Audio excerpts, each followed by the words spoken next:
बिस्मिल्लाहिर्रहमानिर्रहीम। अस्सलाम वालेकुम नाज़रीन, आप देख रहे हैं प्रोग्राम AM at 10 PM। नाचीज़ खाकसार को कहते हैं आसिफ मलिक रियाज। नाज़रीन, आज के प्रोग्राम में दो मौज़ूआत का इंतखाब किया। हफ्ते का पहला दिन है, कुछ इंपॉर्टेंट डिस्कशंस बिल्कुल होंगी। कोरोना के हवाले से तो आप डिस्कशंस देख ही रहे हैं स्टार न्यूज़ पे, लेकिन आज मेरे प्रोग्राम में जो मौज़ूआत ज़ेर बहस आएंगे उनमें सबसे पहले हम बात करेंगे शहबाज शरीफ साहब के हवाले से। बहुत आपको पता है कि पाकिस्तान में PMLN की जो सियासत है वो एक बहुत बहुत अहम अपना एक रोल प्ले करने जा रही है, और गो के इस वक्त को खास नतीजा नहीं मिला उनको पिछले कश्मीर इलेक्शंस में।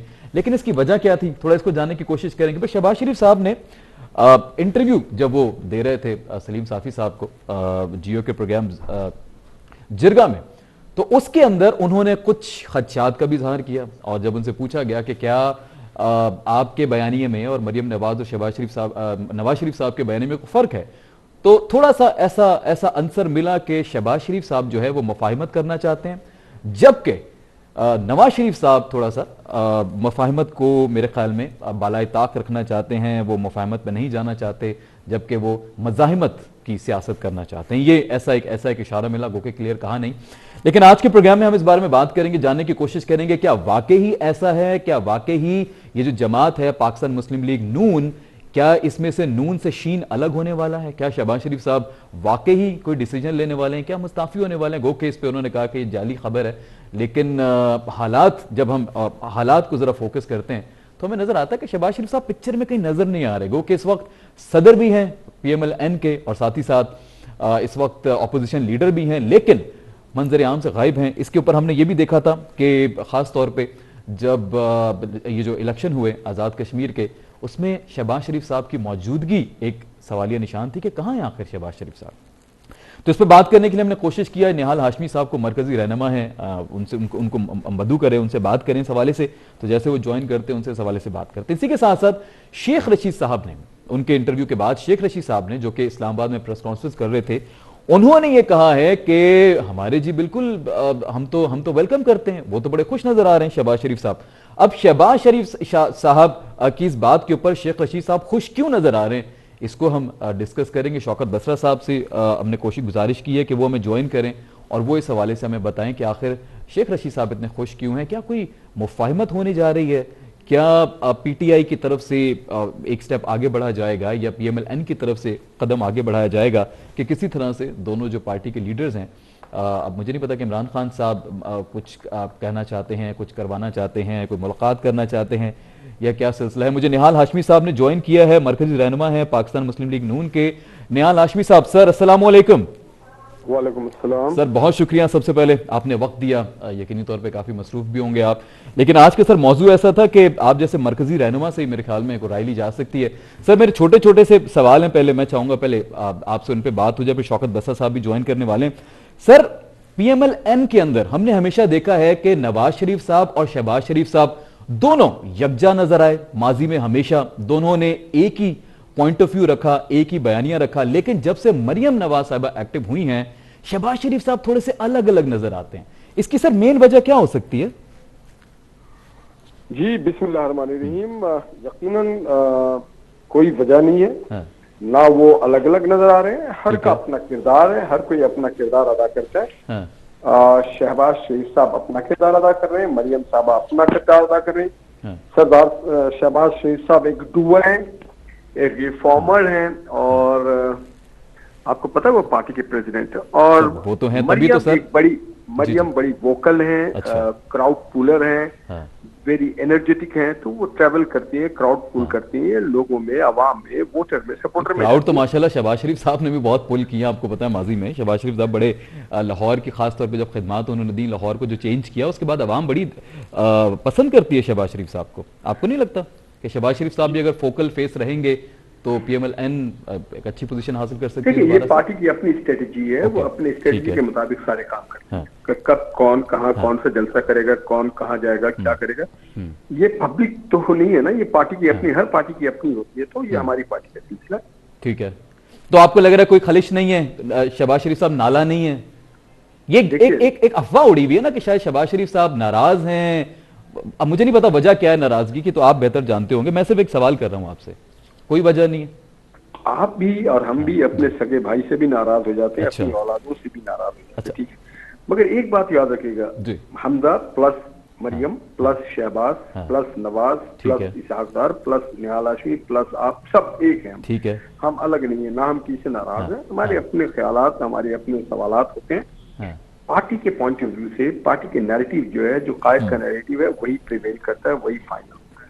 ठीक है, आप इस बात को बिल्कुल चलें, आपने इस नुक्ते को क्लियर कर दिया। सर मेरा अगला सवाल ये होगा कि अगर आपने शहबाज शरीफ साहब का यकीनी तौर पर इंटरव्यू देखा होगा, सलीम साफी साहब के साथ गुफ्तगू कर रहे थे, उन्होंने सर ये कहा कि मैं मुफाहिमत को तरजीह देता हूं। नवाज शरीफ साहब की तरफ से माजी में भी थोड़ा मुजाहिमत की स्ट्रैटेजी अपनाई गई। सर क्या लग रहा है आपको, ऐसा क्यों कहा उन्होंने? शहबाज शरीफ साहब कुछ और करना चाहते हैं, उनका डिसीजन कुछ और है, नवाज शरीफ साहब का कुछ और है, कुछ इख्तलाफ है इस हवाले से? जो डिसीजन नवाज शरीफ साहब का वही शहबाज साहब का है। हाँ। और जो शहबाज साहब का डिसीजन है वही नवाज साहब सर का। ये मुफाहिमत और मुजाहिमत में क्या फर्क फिर? मैं उसको जी एक्सप्लेन कर प्लीज देता प्लीज हूं। प्लीज। हाँ। जी, हमारे जो पाकिस्तान जो हमने बनाया वोट के जरिए बनाया है, हाँ। ये क़ायद आज़म का भी नारा था, ये हमेशा से हमारा नारा रहा है और पाकिस्तान इसी नारे के साथ आगे तरक्की करता रहा है।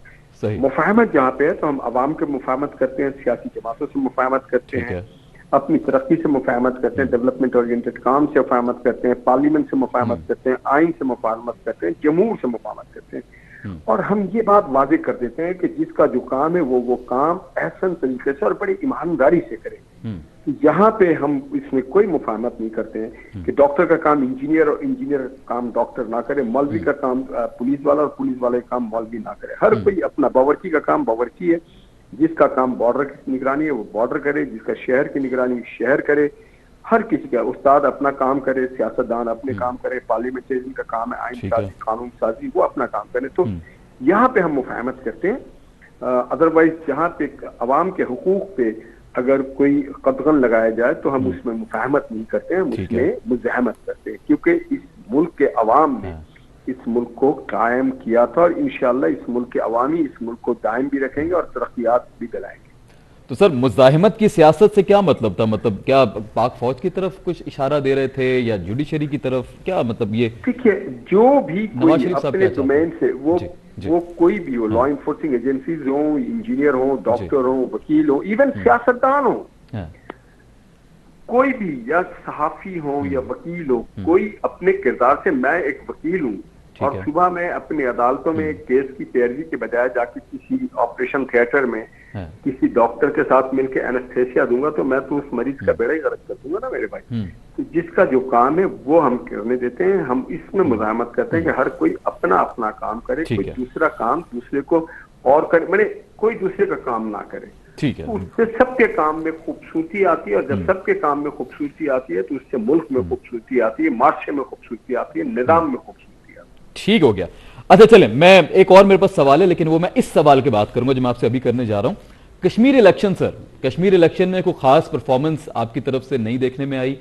जैसा कि आपने पहले कहा कि मरियम नवाज साहिबा क्राउड पुलर हैं, क्राउड उन्होंने बहुत अच्छा पुल किया, हमने देखा आपकी हुकूमत थी बल्कि पीएमएलएन में ऑलरेडी 5 साल से, उसके बावजूद सर सिर्फ आप 3 सीट्स जीत सके। ये क्यों हुआ सर? पहले जरा इस पे जरा अपना इज़हार ख्याल कीजिएगा।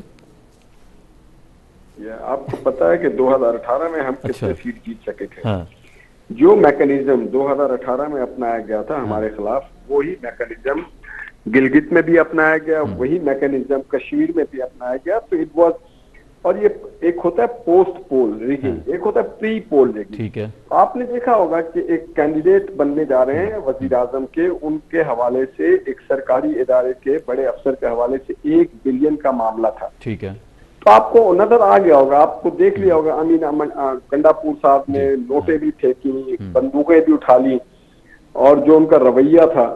तो अब आप मुझे एक बात बताएं, आपसे ही पूछ रहा हूं मेरे भाई, जी। आपको जो भी आपका इदारा मरात या फैसिलिटी देता है, अगर वो फैसिलिटी आज कम कर दे, आधा कर दे, तो आपकी दिलजोई तो नहीं होगी ना, आपको तो तकलीफ होगी, अफसोस होगा कि मेरी तनख्वाह आधी कर दी गई। इसी तरह पाकिस्तान के अवाम जो 30 रुपए का किलो आटा लेते थे, 50 रुपए किलो चीनी लेते थे और पेट्रोल लेते थे 60-70 का, आज भी 120 का पेट्रोल ले रहे हैं। मैंने क्या ये पहला मुल्क होगा, ये पहला माशरा होगा जहाँ पे जो महंगाई कर दे उसको लोग वोट डालेंगे, जो बेरोजगार कर दे उसको वोट लोग। तो आपको लग रहा है सारे वोट वो बोगस वोट थे, वो थे ही नहीं, वोट दिए ही नहीं है? ये मैकेनिज्म है, ये पोस्ट एंड प्री। ठीक है। देखिए, एक आपके सोशल मीडिया में चल रहा है, बल्कि मैं वो है अमार मसूद, उन्होंने कहा सुबह 8 से शाम के 5 बजे तक अवाम वोट डालती है। ठीक है। और 8 शाम 5 बजे से लेके रात। ठीक है जी जी हो जाते हैं। जी जी ठीक है। तो ये एक अरेंज है, सबको पता है, पूरी दुनिया जानती है, आप भी जानते हैं, मैं भी जानता हूं। नहीं चले आपने वो, अच्छा एक चले इसी पॉइंट के ऊपर एक और सवाल, पहले फिर मेरा जो मेन सवाल है उस पर मैं आऊंगा। ये सर ऐसा तो नहीं हो सकता मेरे ख्याल में कि देखें, पीपल्स पार्टी के दौर में पीपल्स पार्टी ने जीता आजाद कश्मीर का इलेक्शन, आपके दौर में आप जीते, पीटीआई के दौर में वही जो एक सिलसिला चला आ रहा था वो जीत गए, तो क्या आपके ऊपर भी फिर धांधली के इल्जामात लगने चाहिए, पीपल्स पार्टी पे भी लगने चाहिए? नहीं, उसकी एक वजह है कि पीपल्स पार्टी और हमारे दौर में अवाम, आप अगर उठा करके असद उमर साहब का देख ले, जब 50 रुपए का पेट्रोल था और वो 52 रुपया हुआ तो चीख रहे हैं, जब 28 से 30 रुपए का आटा हुआ तो वो चीख रहे हैं। मैंने अवाम जब वोट डालती है तो वो कारकर्दगी की बुनियाद पर डालती है। जो हमारे राजा फारूक हैदर जो वजीर आजम थे, जी जी, उनके दौर में जो रिकॉर्ड तरक्याती काम हुआ है वो बोलता सबूत है। तो ये बात आया है, एक खास कैंपेन PMLN के खिलाफ चलाई जा रही है, मुख्तलिफ आपको पता है इंटरनेशनल जो माफिया है वो भी हमारे खिलाफ है, कि जो डोनाल्ड ट्रंप के साथ बात और मामलात करके आए कश्मीर के हवाले से, GB के हवाले से, दीगर हवाले से। और अच्छा, जो आज इंटरनेशनल माफिया, जी जी, आज CPAC जिस मुकाम पे पहुंच गया है वो आप सबके सामने है। देखिए, ठीक है, सियासतदान आएंगे जाएंगे, पार्टियां आज इक़्तिदार में कल नहीं होगी, पाकिस्तान में आगे बढ़ना है बावकार तरीके से, इज्जतदार तरीके से। ये अमानत है उन लाखों शहीदों का जिन्होंने पाकिस्तान बनाने के लिए अपनी जानों का नजराना दिया और जो पाकिस्तान बचाने के लिए आज भी जानों का नजराना दे रहे हैं। तो ये मुल्क कोई ये हमें ठीक है जी थाली जी में सजा के नहीं दिया गया था, इसके लिए बड़ी हमने कुर्बानियां दी हैं। अब मेरा मेन सवाल है, बादशाह का मुल्क नहीं ये सब, हम सब, आप भी इस मुल्क के मालिक हैं, मैं भी इस मुल्क का मालिक हूं। बादशाह वाला पॉइंट तो अक्सर इमरान खान साहब आप पे ही उठाते रहते हैं, नवाज शरीफ साहब पे, मरियम साहब पे, चलें इसको हम बाद में करते हैं। मेरा एक सवाल और सर, मुझे बिलाल अहमद साहब ने भी ज्वाइन किया PTI की तरफ से, उनकी तरफ जाने से पहले मेरा एक बड़ा इंपॉर्टेंट सवाल है सर, कश्मीर इलेक्शन में जो कुछ भी हुआ, आपका मंजर तो बहुत अच्छा नजर आ रहा था, मंजर आम पे, कि आप जलसे भी भरे हैं, पावर शो हो रहा है, मरियम साहब को भी लोग पसंद करते हैं। क्या ये सवाल सर, क्या शहबाज शरीफ की गैर मौजूदगी ने कोई ऐसा इशारा तो नहीं दिया कि PMLN जो है वो डिवाइडेड हो रही है, ये वजह बनी हो आपके कश्मीर में इलेक्शन हारने की? कतन नहीं, ये शहबाज शरीफ साहब की अप्रूवल के साथ ही मरियम साहबा AJK के इलेक्शन में गई थी। It was approved. Shahbaz Sharif साहब की तरफ से एक ट्वीट नहीं हुआ सर, कोई सपोर्ट में कुछ तो आपको पता है, हमेशा एक्टिव नजर आते हैं वो। शहबाज शरीफ साहब हर चीज में ट्वीट नहीं करते। अच्छा, तो सर इलेक्शन में नहीं कर रहे सर, बिलावल साहब वहां पे गए, इमरान खान साहब वहां पे गए, नवाज शरीफ साहब के साथ खुद होते तो वो भी चले जाते। आपको अपने इंट्रो में बताया था कि Shahbaz Sharif is one of the finest doer, वो रिफॉर्मर हैं, वो तरक्याती काम और वो काम करना जानते हैं, इसीलिए उनको कहा गया पंजाब स्पीड का नाम दिया है उनको। ठीक है, तो हर शोबे का हर आदमी, मैं वकील हूँ, मैं वकालत करता हूँ, कोई जर्नलिस्ट है वो सहाफत करता है। सर माजी में भी शहबाज शरीफ साहब इलेक्शन में जाते रहे हैं कश्मीर में, जब आप जीते थे, इस दफा क्यों नहीं गए सर? ये अवाम का सवाल है, ये मेरा सवाल नहीं है। ये जो लोग देख रहे हैं, हमारी पार्टी ने डिसाइड किया था। अच्छा, पार्टी ने डिसाइड किया था, ठीक है ठीक है ठीक है ठीक है। तो उस वक्त तो खैर मरियम साहबा नहीं थी, अब तो मेरे ख्याल में शहबाज शरीफ को जाना चाहिए था, ये अवामी राय है, मेरी भी एक जाती राय है। लेकिन शहबाज शरीफ को शायद होते तो रिजल्ट बेहतर हो सकता था। मैं पहले बिलाल अहमद साहब ने हमें ज्वाइन किया है, पाकिस्तान तहरीक इंसाफ के रहनुमा बिलाल अहमद साहब। सर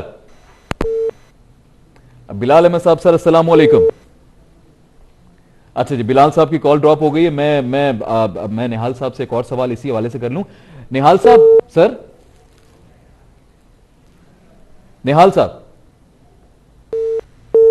निहाल साहब प्लीज मुझे बताइएगा, कनेक्टेड है निहाल साहब? हेलो, निहाल हाशमी साहब। अच्छा, बिलाल साहब अस्सलाम वालेकुम। जी वालेकुम अस्सलाम। बिलाल साहब कैसे हैं आप, खैरियत से हैं सर?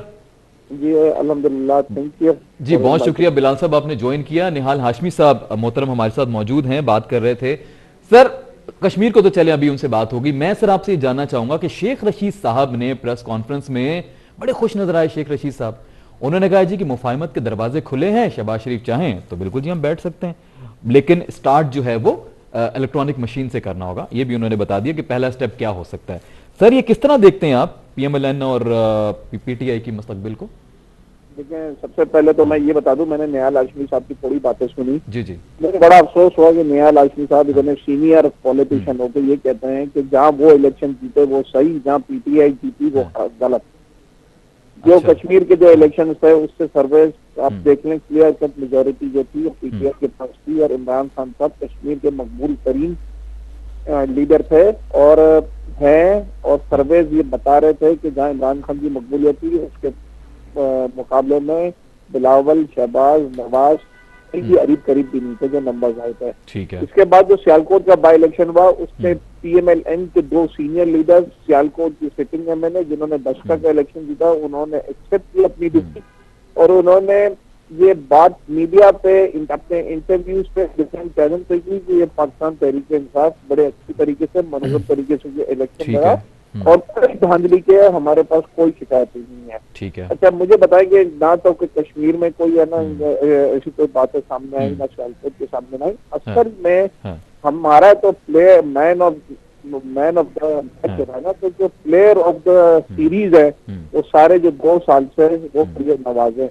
मैंने तो इमरान खान साहब को रिक्वेस्ट करता हूँ कि आप मरियम नवाज को वो दे दो certificate best worker of PTI के लिए, क्योंकि जो PMLN जो है वो 10 साल में जो इनकी आपस में कभी बड़े यूनाइटेड थे और मरियम नवाज ने आके जो नैरेटिव मरियम नवाज ने दिया उन्होंने PMLN को तबाह कर दिया। अच्छा, यहाँ तक PMLN को तबाह कर दिया? नहीं, निहाल साहब कह रहे थे ये तो पार्टी का अपना मशवरा था, अपना डिसीजन था कि मरियम साहब लीड करेंगी।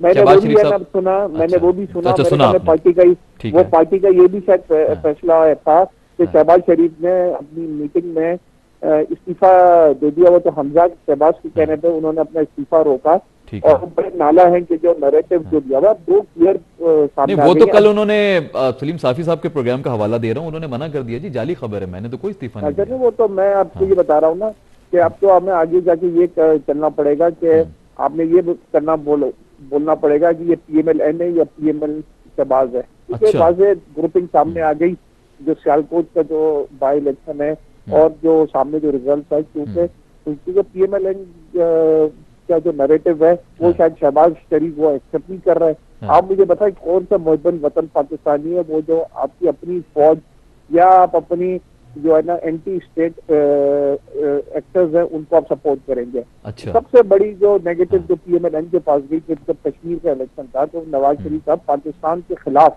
जो जबान इस्तेमाल करते हैं वो अफगान इन्वॉय उनसे मुलाकात करते हैं लंदन में, यानी अफगानिस्तान से बातचीत करने के लिए नवाज शरीफ साहब को और कोई नहीं मिला, वही साहब मिले जो पाकिस्तान को गालियां देते हैं। आपको लग रहा है ये भी एक पॉइंट हो सकता है? सबसे देखिए ये वही फैक्टर्स है कि जो मैं कहता हूँ कि स्टेट एक्टर्स और नॉन स्टेट एक्टर्स। ठीक है। तो PMLN के आपको देखें चाहे वो कारगिल का हो या वो डॉन बीच हो या वो आपके मोदी साहब जो है वो डायरेक्ट पिंडी में आ जाते हैं बगैर किसी प्रोटोकॉल के, मरी चले जाते हैं और वो साड़ियां एक दूसरे को ताइफ में पेश की जाती हैं।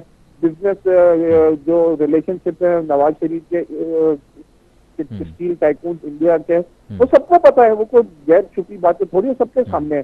तो ये वो नॉन स्टेट एक्टर्स जो सामने उनके साथ हमेशा होता है और जिन्होंने जो हमेशा वही नैरेटिव लिया है। मुझे तो ये पाकिस्तान फौज ही है ना कि जो आपकी बॉर्डर्स पर अपनी जानों का कुर्बानी दे रही हैं और आप नींद रात को सोते हैं सुकून और चैन से, वो पाकिस्तान आर्मी की वजह से सोते हैं, तो आप उन्हीं के खिलाफ एक नैरेटिव लेके बैठे हुए होते हैं। अच्छा चले, अब मैं आपसे एक और सवाल और एक और बात बता दूं जी प्लीज कि ये PMLN में बड़ा डिवीजन है और ये वही शहबाज शरीफ हैं जो एक तरफ तो इमरान खान को बुरा भला करते हैं लेकिन बैकडोर पे वो उसी एस्टेब्लिशमेंट से और उसी दूसरे जो बैकडोर डिप्लोमेसी में वो बिलीव करते हैं। ठीक है, मैं यही आपसे जानना चाह रहा था, शहबाज शरीफ साहब ने जो इंटरव्यू में कहा, उन्होंने कहा कि उनकी सियासत मुजाहिमत वाली है, मेरी सियासत मुफाहिमत वाली है। जो हमने उससे जो नतीजा अखज़ किया कि शायद वो मुफाहिमत को फरोग देना चाहते हैं और माजी को भुलाना चाहते हैं। आपको क्या लग रहा है कि शहबाज शरीफ अलग हो सकते हैं PMLN देखिए, से? अगर शहबाज शरीफ ये उस मुफाहमत की बात कर रहे हैं कि इनको कोई एनआरओ मिल जाएगा, तो एनआरओ तो नहीं नहीं नहीं, वो इस मुफाहमत की बात नहीं कर रहे, इस मुफाहमत की बात नहीं कर रहे वो शहबाज शरीफ के खिलाफ भी करप्शन के हाँ। केसेस है, वो जाली पीटी केसेस जो हमजा शहबाज और उनके सुलेमान शहबाज के अकाउंटों में अरबों रुपए इनके अकाउंट्स में आ गए, और शहबाज शरीफ कहते हैं मुझे क्या पता कि ये पैसे कहाँ से आ गए, हमजा शहबाज मना कर देते हैं, तो ये पता नहीं मुझे। खैर है ना आपके सर, वो account बहुत में- सारी ट्रांजैक्शन हो रही होती, नहीं पता चलता ना कभी वो कभी। आपके अकाउंट में ऐसे क्यों पैसे नहीं आ जाते, आपके चैनल के मालिक के अकाउंट में क्यों पैसे नहीं आ जाते, या किसी और के अकाउंट, आपके जो कैमरामैन है उसके अकाउंट में पैसे क्यों नहीं आ जाते। और शहबाज शरीफ कहते हैं मुझे तो नहीं पता मेरे पास पैसे कहाँ से आ गए। अच्छा। ये वही जो है ना जाली चीटियां, जो यहाँ से पैसे बाहर जाते थे, फिर वही मनी लॉन्ड्रिंग हो गए, वापस पैसे इनके अकाउंट में आते थे, जो इनके नौकरों में, इनके जो फ्रंट मैनों के अकाउंटों में पैसे आई, फेक अकाउंट के सामने। ये प्योर करप्शन के केसेस हैं। क्या आप सोलर पावर केसेस ले ले, IPP के केसेस ले ले, या दूसरे करप्शन के केसेस ले ले, तो वो ये तो चाहे शहबाज शरीफ हो या पीपल्स अच्छा, ये पार्टी हो, करप्शन शहबाज के शरीफ केसेस हो। के आप जिक्र करें, मुझे ब्रेक पे जाना है, बल्कि अच्छा, मुझे एक आखिरी में एक कर लें, चलें, आप कर लें। आप अच्छा, 2 मिनट है मुझे मेरे एक पास। आखिरी जी, बात प्लीज। बताएंगे वो जी, नवाज, हाँ। बल्कि मैं अगर निहाल हाशमी साहब लाइन पे है, मेरी बात सुन सकते हैं तो वो भी मेरी बात सुन ले। हाँ। वो मुझे पूछना था कि वो नवाज शरीफ के इलाज से क्या वो उनको दवाई मिल गई है तो वो वापस आ गए। चलिए, क्योंकि वो निहाल तो साहब उधर मैं दोबारा सैर अगर व तफरीह ज्वाइन कर रहे हैं। करेंगे मैं उनसे लाजमी पूछूंगा, मेरे ख्याल में वो बाहर थे। वो तो लंदन में सैर व तफरीह कर रहे हैं, हर जगह नजर आ रहे हैं, हाँ, सेहतमंद हो गए। हाँ। वो तो शहबाज शरीफ उनके हाँ। गारंटियर बने थे कि अगर नवाज शरीफ नहीं आएंगे तो मैं जिम्मेदार हूँ। तो मुझे जरा इसका भी जवाब दे दें हाँ, कि वो ठीक है। नवाज शरीफ कब वापस आ रहे हैं। जब नवाज शरीफ के असल में प्रॉब्लम ही यही है कि जब भी नवाज शरीफ के वक्त बुरा वक्त आता है ना, तो मुल्क छोड़ के चले जाते हैं। उसमें कुलसुम नवाज साहिबा थी जी। जिन्होंने PMLN को संभाला था। अच्छा। तो अब ये इनके जो सीनियर लीडर्स में एक बड़ा ये तहफुजात है कि हमारी लीडरशिप भाग जाती है। चले, वो तो आबिद शेदरी साहब, इसके साथ साथ इसहाक डार साहब, काफी सारे ऐसे नाम निकल आएंगे, वो मैं वो तो लंबी बहस हो जाएगी। इसहाक डार भी वो है ना मेडिकल ग्राउंड से बाहर गए थे, उनको भी मैं सर मैं पूछूंगा कब आने वो वापस। उस पे किस दिन प्रोग्राम करेंगे प्रॉपर, उस पे बिल्कुल आपको मदू भी करेंगे। अभी मुझे ये बताइएगा कि आपको क्या लग रहा है कि शेख रशीद साहब ने जो कहा है कि हम मुफाहिमत को तैयार हैं, तो किस तरह की मुफाहिमत हो सकती है आपके देखिए, दरमियान? बहुत सी चीजें होती हैं ये आपकी पार्लियामेंट में कि जिसमें आपको अपोजिशन को एक साथ लेना पड़ता है। बहुत सी लेजिस्लेशन होती है, अब इलेक्ट्रल रिफॉर्म्स की बात है, अकाउंटेबिलिटी की बात है, और बहुत सी है ना ऐसे आपके लेजिस्लेशन की जरूरत होती है जो नेशन के इंटरेस्ट में होती है। अब आप देखिए, मुझे बड़ा अफसोस से कहना पड़ता है कि जब FATF ने हमें कानून साजी करनी थी तो वही इन्होंने ब्लैकमेलिंग की और हमसे NRO मांगा। वो कह रहे थे कि जब 32 नुकात हैं नैब के कानून में वो आप चेंज कर देते, हम FATF जो है वो क्लियर कर देते हैं, FATF कानून साजी में हम आपको हेल्प करेंगे। मुझे ये पता है ना कि वो FATF जो कानून जो हो रही थी वो इमरान खान अपने लिए कर रहा था, वो तो पाकिस्तान के लिए कर रहा था। ये मतलब आप यही कह रहे हैं कि मुफाहिमत मुख्तलिफ तरह की हो सकती है, लेकिन NRO वाली मुफाहिमत बिल्कुल नहीं होगी। वही मैं कह रहा हूँ ना, NRO तो इनको कभी नहीं मिलेगा, और इन्हीं के काले करतूतों की वजह से पाकिस्तान ग्रे लिस्ट में गया। वो तो इमरान खान की इकोनॉमिक टीम और फाइनेंशियल टीम का है ना, आप क्रेडिट दें कि पाकिस्तान को ब्लैकलिस्ट होने से बचाया। ठीक है, आखिरी सवाल, 10 सेकंड का जवाब सिर्फ चाहिए होगा सर, ब्रेक है। क्या इमरान खान साहब बैठ सकते हैं साथ शहबाज शरीफ के मुस्तकबिल में? आपको कुछ नजर आ रहा है ऐसा? अगर ऐसा मौका इमरान खान साहब बैठेंगे इनके साथ जिनके बारे में इमरान खान साहब किसी से कोई कॉम्प्रोमाइज नहीं करेंगे, किसी को NRO नहीं देंगे, और इमरान खान साहब जो है उनके लिए पाकिस्तान जो है, पाकिस्तान अगर वो मुफाहिमत पाकिस्तान के निजाम इमरान खान के लिए हो तो मैंने पाकिस्तान के लिए इमरान खान साहब सब कुछ करेंगे। आप देखें, जब रिसेंटली जब अपोजिशन ने कहा कि वो हम इन कैमरा सेशन अटेंड नहीं करेंगे अगर उसमें प्राइम मिनिस्टर इमरान खान होंगे, तो इमरान खान ने कहा आप ले लें, आप अपना शौक पूरा कर लें। ठीक हो गया। तो इमरान खान बेटर इंटरेस्ट अपने पाकिस्तान के लिए काम करते हैं, लेकिन कभी भी कॉम्प्रोमाइज नहीं करेंगे, नहीं बैठेंगे, और किसी को NRO नहीं देंगे। ठीक हो गया सर, बहुत शुक्रिया बिलाल साहब, बहुत शुक्रिया। निहाल हाशमी साहब हमारे साथ मौजूद थे। नाज़रीन, यहाँ पे वक्त हुआ चाहता है ब्रेक का। ब्रेक से वापस आने के बाद एक और स्टोरी है जिसमें मैं बात करनी है, आप कहीं मत जाइएगा, देखते रहिए स्टार न्यूज़ पाकिस्तान।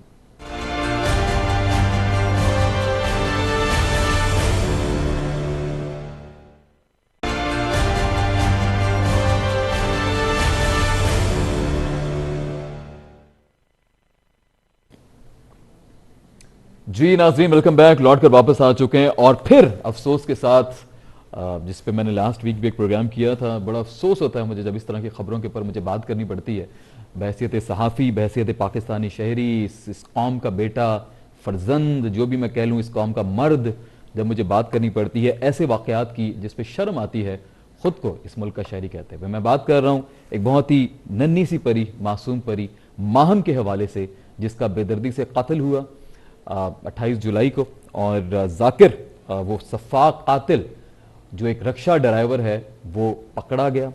पकड़ने के साथ साथ खासतौर पे उसने एक वाले जुर्म भी किया और इसी के साथ साथ डीएनए भी उसका मैच हो चुका है। तो ये खैर मुझे नहीं पता इस खबर पे खुश होना चाहिए, इस खबर पे उदास होना चाहिए, मेरी समझ से तो ये बालातर है। लेकिन खैर एक अच्छी चीज जो हुई है वो ये हुई कि फाइनली हमारे जो कानून नाफिज करने वाले इदारे हैं, जिसमें सबसे पहले पुलिस का मैं जिक्र करूं, तो उन्होंने फाइनली बर वक्त कार्रवाई करते हुए 2 रोज के अंदर कातिल को पकड़ा, जो कि एक रक्षा ड्राइवर था। और बकौल उसके रात 11:30 बजे वो उसने रक्षे में बिठाया माहम को और 12:30 बजे के करीब इतवार बाजार के ग्राउंड में लेकर गया। वहां उसने ज्यादती की। उसके बाद माहम रक्षे से कूद जाती है, जिससे उस नन्ही मासूम परी की गर्दन टूट जाती है। मुलजिम घर में जाता है, फोन करता है, अपनी बीवी बच्चों को तैयार करता है और मुल्तान जाने की तैयारी करता है और उसी दौरान फिर वो बाद में पकड़ा जाता है और वो शहर छोड़ नहीं सकता। इस हवाले से बात करने के लिए हमने गुजारिश की है, आज जो लीड कर रहे हैं इस इन्वेस्टिगेशन को, कमेटी के जो हेड हैं शाहनवाज चाचड़ साहब, एसएसपी शाहनवाज चाचड़ साहब, जो कि कोरंगी पुलिस से ताल्लुक रखते हैं, और इसी के साथ साथ जी और जावेद शेख साहब भी हमें ज्वाइन करेंगे, जो कि पाकिस्तान पीपल्स पार्टी के सदर हैं कोरंगी जिला के हवाले से। उनसे भी हम बात करेंगे और थोड़ा सा ऑन ग्राउंड सिचुएशन जानने की कोशिश करेंगे। मैं सबसे पहले शाहनवाज चाचड़ साहब, सर जी अस्सलाम वालेकुम सर, बहुत शुक्रिया। मुझे पता है बहुत मसरूफ होंगे, लेकिन बहुत शुक्रिया आपने वक्त दिया, क्योंकि बात हो रही है सर इस कौम की एक और बेटी जिसके साथ सफाक जुल्म किया गया। मुझे कहते हुए बड़ा अफसोस होता है, अल्फाज इस्तेमाल करते बड़ा दुख होता है, लेकिन आपका काम है, आप जाए वकूआ पे पहुंचते भी हैं, कातिलों को तलाश भी करते हैं, और बड़ा जिम्मेदारी का एक काम है जो आप सर अंजाम दे रहे होते हैं। सो सर सबसे पहले तो hats off to you sir, really appreciate. वैसे तो एक पाकिस्तानी मैं आपको अप्रिशिएट करूंगा, शुक्रगुजार हूं आपका कि आपने बर वक्त कार्रवाई करते हुए एक जालिम शख्स, एक जल्लाद मैं उसको नाम दूंगा शायद, जो इंसान कहने के लायक नहीं है, एक जानवर आपने पकड़ा। सर ये बताइएगा कि ये थोड़ा सा आप क्योंकि लीड भी कर रहे हैं पूरी इन्वेस्टिगेशन को, तो बताइएगा कि कैसे आपने पकड़ा और कितना वक्त लगा, और ये आखिरी जो फुर्ती दिखाई गई है पुलिस की तरफ से, इसके ऊपर थोड़ी सी बात कीजिएगा। कोई स्पेशल ऑर्डर्स थे या हर वाक्य में कुछ इसी तरह का हो रहा होता है? जी बहुत शुक्रिया आपका, आपने एक्नॉलेज किया पुलिस वर्क को, और स्पेशली आपने मेरा मेंशन किया, बहुत शुक्रिया आपका। जी जी। ये है कोई 5 दिन पहले का ये वकूआ है, और आप सब ने देखा होगा, पूरी कौम ने देखा होगा, बड़ा अफसोसनाक वकूआ था। जिस तरह ये वकूआ हुआ, ये कोई भी मेरे ख्याल में इस वकूए को देखता तो उसका जो दिल है वो शायद फट जाता। तो सेम हमारी कंडीशन थी जब हमने इस बच्ची की लाश जाके उठाई, तो उसके बाद इसको हमने सिर्फ अपनी नौकरी का हिस्सा समझ के ये फर्ज नहीं अदा किया, बल्कि इसको हमने जो है वो मजहबी फरीजा कह लें या एक कौमी फरीजा कह लें, और अपनी बच्ची समझ के जो है इसको इस केस को लिया।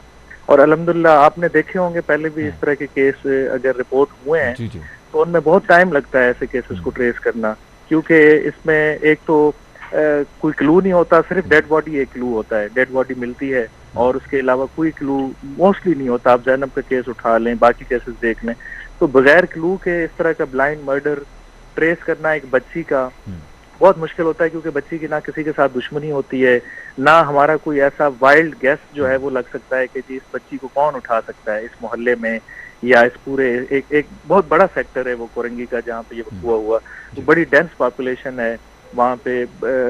एक तो अच्छी खासी पॉपुलेशन है, फिर उस पॉपुलेशन में जब हमने सर्वे किया और स्कैनिंग की उस पॉपुलेशन की, क्योंकि इसमें हमें फिर ऑल आउट जाना पड़ता है इस तरह के केसेस में, क्योंकि क्लू तो होता नहीं आपके पास, ना हमारे पास कोई वीडियो थी, ना बच्ची का कोई फोन था, ना हमारे पास कोई पिक्चर थी, ना आई विटनेस था। फिर इस केस को ट्रेस करना, तो फिर इसमें एक तो इसमें अल्लाह की मदद जो है ना वो बड़ा इसमें काम आती है कि तो वो इरादा हो तो अल्लाह की मदद जरूर मिलती है जब जी बिल्कुल बिल्कुल बिल्कुल।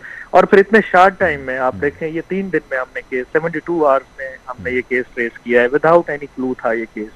तो इस पे हमने सबसे पहले जो फोकस किया वो ये किया कि सारी पॉपुलेशन को स्कैन किया, उस सेक्टर की, जी सेक्टर के तमाम जितने भी घर थे, उन घर के जितने फर्द थे उनकी हमने मर्दमशुमारी की कि इस घर में कितने बंदे रहते हैं और वो क्या करते हैं, उनकी क्या शोहरत है, शादीशुदा है, गैर शादीशुदा है, पहले कोई ऐसी हरकत कहीं पे रिपोर्ट हुई हो तो उन पे नजर होती है, ऐसे घर जहाँ पे मेहमान आए हों उन पे नजर थी, ऐसे घर जहाँ पे कोई बंदा गायब था रात से उन पे नजर थी हमारी, ऐसे घर जिन्होंने ताजे ताजे अपने हुलिये चेंज किए हों, फॉर एग्जाम्पल कि किसी ने अपनी हेयर कट करवा दी हो, अपने शेव हटा दी हो, इस तरह के लोगों पे हमने जो है वो कड़ी नजर रखी कि वो कौन से लोग हैं। तो इस सारी स्कैनिंग के बाद तकरीबन कुछ 400 घर हैं जी सेक्टर में। उन 400 घरों की हमने स्कैनिंग की, उनमें से हमने 200 बंदे शॉर्टलिस्ट किए इस तरह के, जो मैं आपको फीचर्स बता रहा हूँ ना कि ये फीचर्स उनमें थे।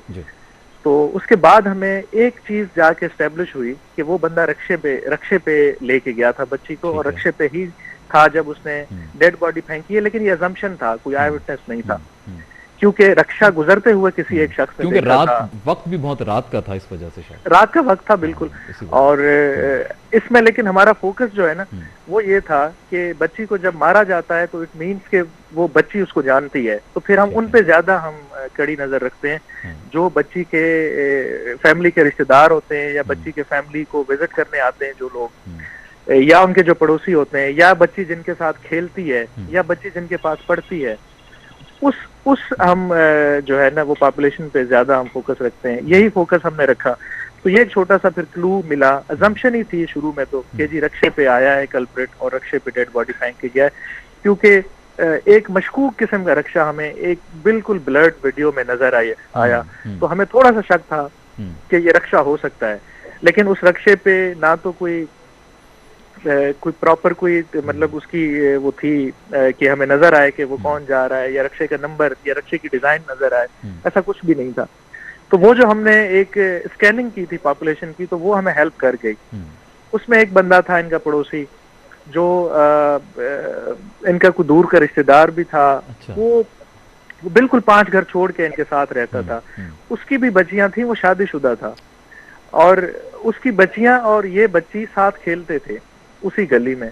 उस रात भी जिस रात ये वकूआ हुआ है, वो बच्चियां दोनों, उसकी बेटी जो ये मुलजिम है उसकी बेटी और जो माहम बच्ची थी, ये दोनों आपस में खेल रही थी। वो रक्षे वाला जो है उस दोनों वो 2 ये बच्चे थे, साथ में और भी बच्चे जो खेल रहे थे, उनको अपने रक्षे में बिठा के उसने कहा कि जी चले मैं आप लोगों को वैसे राइड देता हूँ रक्षे पे। राइड देने के चक्कर में ले गया उनको, राइड दे के वापस आके बाकी सारे बच्चों को उसने उतार दिया, उस बच्ची को साथ अपने ले गया। और वहां पे एक ग्राउंड था, वो ग्राउंड बड़ी एक शेडी सी जगह थी एक उसी एरिया में। उस ग्राउंड के पास वो लेट नाइट ग्राउंड कोरंगी 3 के ग्राउंड की बात तो नहीं हो रही है? बहुत बड़ा सा वहां पे नहीं, ये करीम ग्राउंड के नाम से मशहूर है ये वहां पे। तो वहां पे वो उस बच्ची को ले गया। उन दिनों में लॉकडाउन भी था, तो जाहिर है लॉकडाउन के दिनों में फिर आप देखते हैं कि रोड भी सुनसान हो जाते हैं और पब्लिक आपको बड़ा कम नजर आती है। इस वजह से भी ये एक फैक्टर था कि वो आसानी से ये अपनी कार्रवाई कर सका। फिर इससे जाके बच्ची के साथ फिर हमने वो मौका विजिट किया जहाँ पे ये ले गया।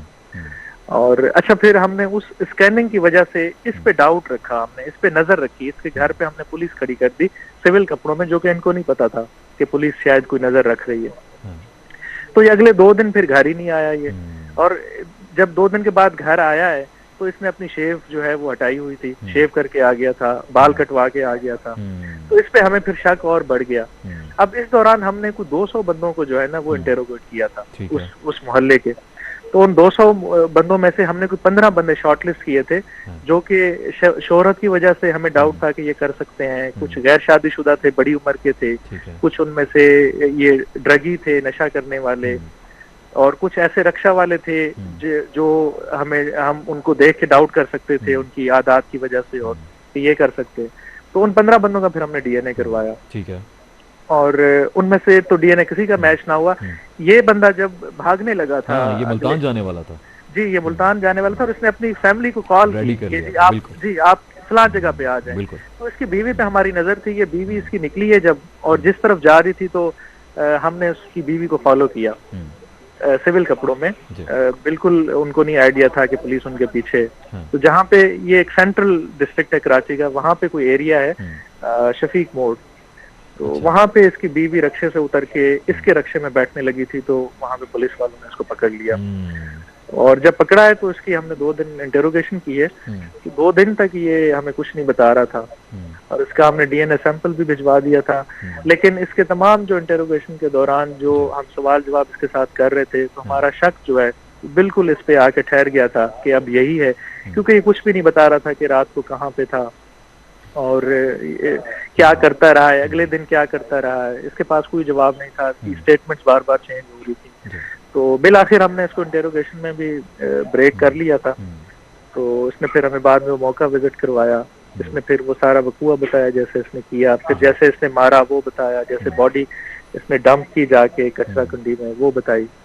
और मीनवाइल जो है वो दूसरा दिन आ गया तो हमारी जो डीएनए रिपोर्ट है वो भी आ गई। हम तो जी, तो जब डीएनए मैच हो गई तो फिर आज मीडिया के सामने हम जो है इसको अनाउंस किया। और सर माशाल्लाह, मैं फिर से आपका शुक्रगुजार भी हूँ। वैसे तो पाकिस्तानी जिस तरह आपने इस केस को डील किया, we really salute you sir.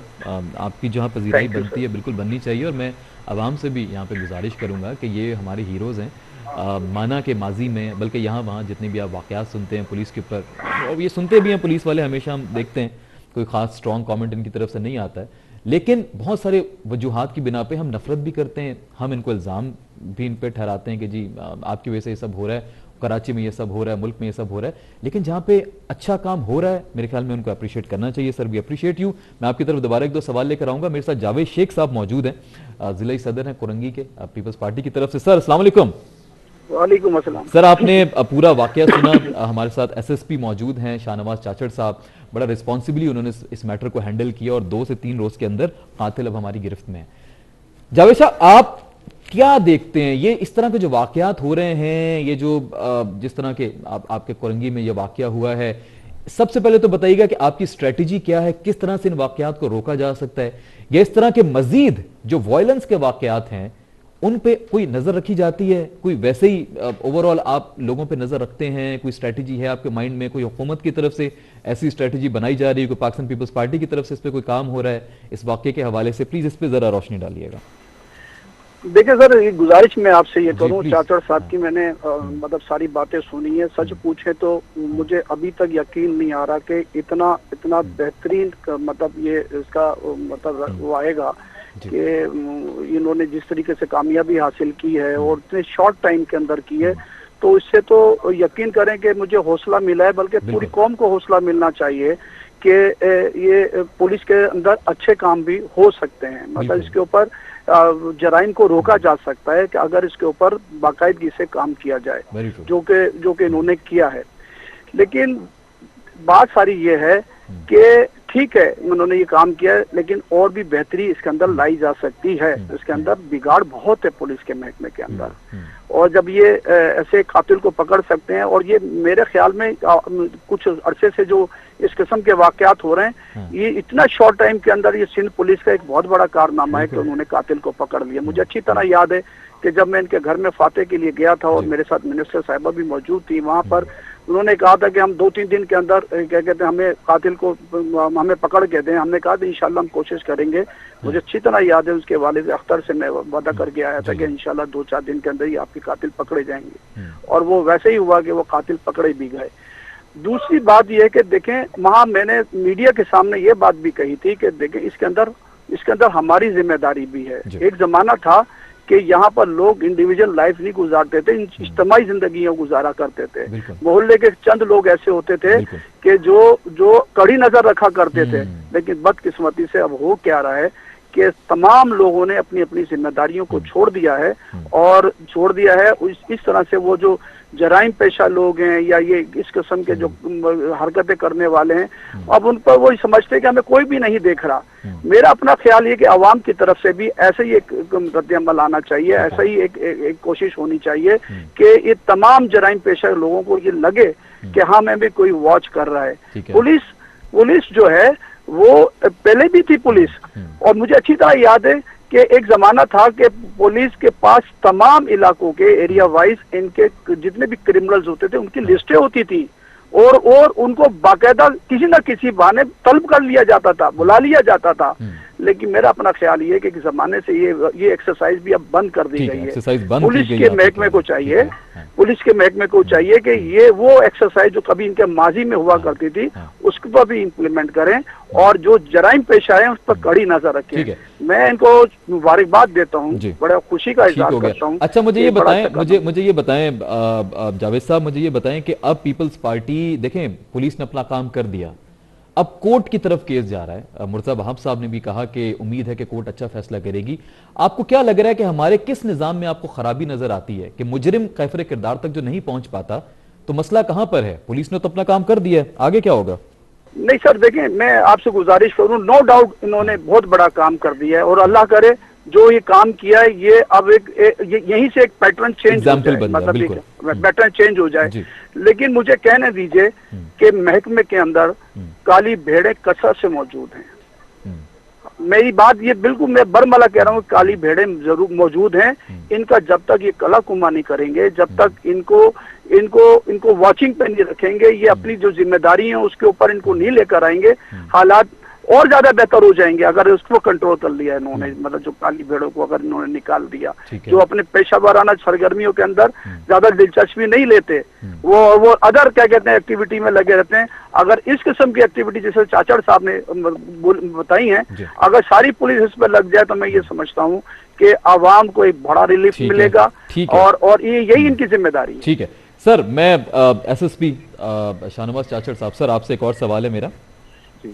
Sir मुझे ये बताइएगा कि आपने अपना काम कर दिया, अब ये कोर्ट का जो सिलसिला होता है, मुझे याद है जब वाकया हुआ था नूर मुकद्दम का, तो एक एडवोकेट साहब मेरे साथ मौजूद थे, हेड थे बार काउंसिल के। उन्होंने मुझे ये कहा कि उन्होंने माना कि हमारे कवानीन में, कानून में, हमारे जुडिशल निज़ाम में बहुत कमजोरी है, उन्होंने माना ये बात। लेकिन उन्होंने ये भी साथ कहा कि अगर पुलिस चाहे तो जब तफ्तीश की जाती है, जब कोर्ट कहता है कि मुझे और सबूत चाहिए, तो पुलिस चाहे तो वो मुहैया कर सकती है, लेकिन पुलिस नहीं करती। अब उसकी बहुत सारी उन्होंने वजूहात बताई कि जी उनको हमारे आम अल्फाज में जब हम कहते हैं जी उनको मिठाई के पैसे चाहिए होते हैं, इस तरह की, जब उनको सपोर्ट करेंगे आप उनको कुछ खिलाएं पिलाएंगे, इस तरह की कुछ चीजें भी सर सुनने में आती हैं। सर आपको क्या लगता है इस हवाले से, कोर्ट में अगर कोई मुल्जिम बच के निकल जाता है तो किसका कसूर है वो? मैं बिल्कुल आपकी बात से इत्तेफाक करता हूँ और एमपी साहब की बात से भी इत्तेफाक करता हूँ। अभी कोर्ट में ये केस चल रहा है, तो मुझे मैं छोटी सी एग्जांपल दूंगा आपको 2018 की। जी प्लीज। कि 2018 में इस्लामाबाद पुलिस ने एक केस किया था मुर्गी चोरी का।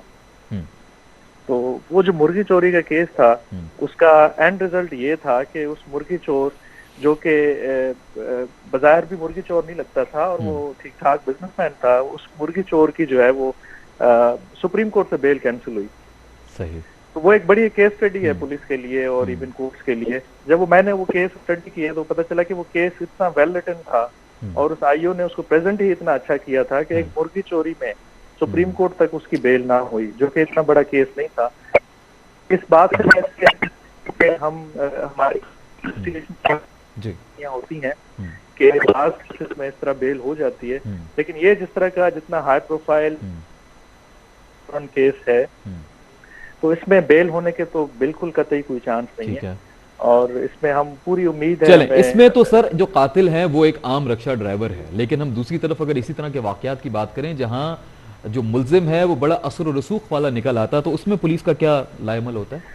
उसमें मैं वही गुजारिश करूंगा कि इसमें पुलिस साइड पे भी फॉल्ट लाइन्स हैं, इसमें अदलिया की साइड पे भी फॉल्ट लाइन्स हैं। हमारा सिस्टम इस तरह का है कि जो हमारा जस्टिस सिस्टम बना हुआ है ये प्रो अक्यूज्ड है और उसमें अक्यूज्ड को बहुत ज्यादा फेवर दी जाती है। उसमें जिस भी स्टेज पे अगर जज को समझ आती है कि कोई डाउट उसके माइंड में आता है तो वो फिर अक्यूज्ड को जो है वो फायदा देता है। इसके अलावा कुछ सोशल डायलेमा भी है हमारी सोसाइटी में कि हमारे जो गवाह हैं वो फिर बनरफ हो जाते हैं। हमारी जो इन्वेस्टिगेशन प्रोसेस है उसमें टेक्नोलॉजी का यूज कम किया जाता है। जी जी जी जी तो बिल्कुल, मैं इस पहलू पे मोस्टली अब देखें ये जो हमारा केस है ये बच्ची का, ये हमने ह्यूमन इंटेलिजेंस पे पकड़ा है। जी जी। अब आजकल के दौर में कराची जैसी पुलिस, कराची जैसे सिटी में अब हमारे पास कोई टेक्निकल कोई टेक्निकल सपोर्ट। अब मुझे यहाँ पे सर आपने मुझे ये बताना है कि आपकी जो रिक्वायरमेंट्स हैं ये सिंध हुकूमत तक जाती हैं, बल्कि ये मौजूद भी हैं जावेद साहब साथ, तो थोड़ा इस पर तबसरा भी कर लेंगे। मेरे पास लास्ट के 2-3 मिनट हैं। बताइएगा कि आपकी जो रिक्वायरमेंट्स हैं, ये जो सिस्टम अपग्रेड नहीं हो रहा, आपके थानों का हाल, माजरत के साथ गिनती के शहर में 4 थाने ऐसे हैं जहां मुझे जाके लगता है मैं एक अच्छे पुलिस डिपार्टमेंट में आया हूं, वरना कुरंगी वाला थाना भी बाय द वे मैंने विजिट किए हैं सर 2। मुझे ये बताएं कि ये सिंध हुकूमत आपको सपोर्ट कर रही है इसमें? बड़ा ओपनली आप इस पे बात कर सकते हैं, मकसद ये आज प्रोग्राम करने का सर। अब सिंध हुकूमत के साथ अब एक जिले लेवल पे तो कोई खास हमारा कांटेक्ट नहीं होता, वैसे हमें जाहिर है ओवरऑल सर आपसे जानना चाह रहा हूँ, ओवरऑल आपको लग रहा है कि सपोर्ट जितनी होनी चाहिए मिलती है आपको?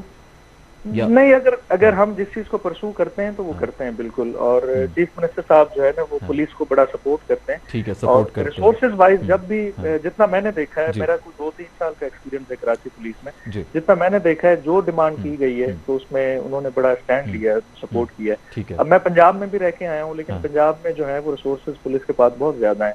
वहाँ पे सेफ सिटी, बहुत सारे सिटीज में अब काम, टेक्नोलॉजी भी वहाँ पे काफी अपडेटेड है, टेक्नोलॉजी, कैमरे, मतलब अब यहाँ पे देख, अब वो जैनब का केस था कसूर का, उसमें भी आपके सामने वीडियो थी, एक क्लू था। हमारे पास तो कोई ऐसा क्लू नहीं था ना। मुझे सर मेरा एक और सवाल, आप क्या कोई रिवॉर्ड एक्सपेक्ट कर रहे हैं गवर्नमेंट से? सॉरी, कोई रिवॉर्ड एक्सपेक्ट कर रहे हैं गवर्नमेंट से, सिंध हुकूमत की तरफ से?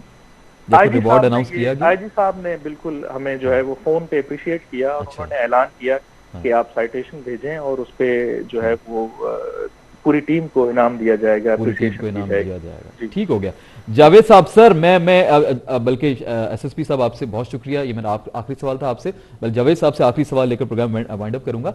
जावेद साहब मुझे ये बताइएगा कि सिंध हुकूमत क्या आप माजी में तो जो हुआ उसको भूल जाएं, अब सिंध हुकूमत, क्योंकि 13 साल से हुकूमत में है आप, पुलिस के लिए सर क्या प्लानिंग है आपकी, पुलिस को स्ट्रॉन्ग करने के लिए? पंजाब तो बहुत आगे है सर। देखें सर, मैं आपसे गुजारिश करूं कि जहां मैंने अभी एक जिक्र किया था कि ये जो इलाका वाइज जो जराइम पेशा लोग होते हैं, ये पहले कभी कभी किसी को बुला लिया करते थे, उनके पास गहरी नजर रखते थे और उनके पास बाकायदा लिस्ट होती थी। चाचर साहब, एक और बात सर, मैं उसी से मिलती जुलती बात कह रहा हूँ कि देखें, जब तक ये मासिस को अपने ये एक पेज पर लेकर नहीं आएंगे, देखिए यहाँ पर भी सोशल सेक्टर के ऊपर बहुत स्टेक होल्डर हैं, हर इलाके के अंदर हैं, ये तो उनको भी अटेंड नहीं करते। कोई ऐसी कमेटियां बनाएं, कोई ऐसे मामला करें कि जिससे ये उनके लिए हेल्पर बन जाएं वो। तो सर सिंध हुकूमत की तरफ से सपोर्ट प्रॉपर मिलेगी? बिल्कुल, हमारा इरादा है, आप साथ खड़े हुए हैं? हम करेंगे ऐसा। आप बिल्कुल करेंगे, इस मुद्दे को उठाएंगे आगे कि हमारा जो निजाम है उसमें जब इतने माशाल्लाह जबरदस्त ऑफिसर्स हैं तो उनको टेक्नोलॉजी की जो कमी आ रही है, पुलिस अकेला कुछ नहीं कर सकती, इनको मार्शल्स को साथ लेना पड़ेगा, इनको जो स्टेक है इलाका वाइज उनको साथ लेना पड़ेगा। सर उनको तो साथ लेंगे, मेरा मुद्दा है कि आप इनको टेक्नोलॉजी वाइज अपग्रेड करेंगे, बिकॉज एक्सपेक्टेशन तो हमने लगा ली है, लेकिन जिस टेक्नोलॉजी की बात कर रहे थे वो अब वो हमें देखने के बाद तो हमें अब हर हाल में करना पड़ेगा, ये अब हाल में करना पड़ेगा। Very good point, very good point, I really appreciate that sir. बहुत अच्छी आपने बात की कि जो काम करके दिखाया है उसके बाद बनता है और हम करेंगे। बहुत शुक्रिया जावेद शेख साहब, thank you so much. SSP साहब आपका भी बहुत शुक्रिया। नाजरीन, आज बड़ा जबरदस्त मेरे ख्याल में सिलसिला रहा और बड़ी डिटेल में एसएसपी साहब ने बताया कि किस तरह से मुलजिम को पकड़ा गया, किस तरह से ये पुलिस ने एक्टिव अपना एक रिस्पांस दिया। So we really appreciate that. और जितने भी इस वक्त पुलिस से वाबस्ता लोग या कानून नाफिज करने वाले इदारे इस वक्त या कोई भी साहब ये प्रोग्राम देख रहे हैं, we really appreciate you and being a Pakistani we expect कि आप हमारी हिफाजत करेंगे, हमारे बच्चों की, इस मुल्क में रहने वालों की हिफाजत करेंगे और जहां जहां वैसे थे पाकिस्तानी, हमारी सपोर्ट मिलनी चाहिए। अगर आप कुछ देखें, ये मेरी गुजारिश है जितनी भी इस वक्त आवाम देख रही है, आपको कोई भी ऐसी मुश्तबा चीज़ नजर आए, कुछ होता हुआ नजर आए, कोई वायलेंस के हवाले से पता चले कि साथ वाले घर में क्या हो रहा है, उसको सुन के नजरअंदाज मत कर दें प्लीज़। रोड के ऊपर आपको ऐसा वाकया कुछ होता नजर आता है, मेरे ख्याल में आपको फौरी तौर पर इत्तला करनी चाहिए ताकि ऐसे ही जिम्मेदार ऑफिसर्स खड़े हों और इस मुल्क में एक ऐसा निज़ाम लाया जा सके जो शायद इस्लाम भी हमें जिसकी तरगीब देता है और जो सब हम बचपन से देखना चाहते हैं कि पाकिस्तान एक अमन पसंद मुल्क बन पाएगा जहां पर तशद्दुद के वाक़यात नहीं होंगे। नाज़रीन, आज के लिए इतना, इंशाअल्लाह आपसे कल होगी मुलाकात 10 बजे। आसिफ मलिक को दीजिए इजाजत। पाकिस्तान जिंदाबाद, फी अमान।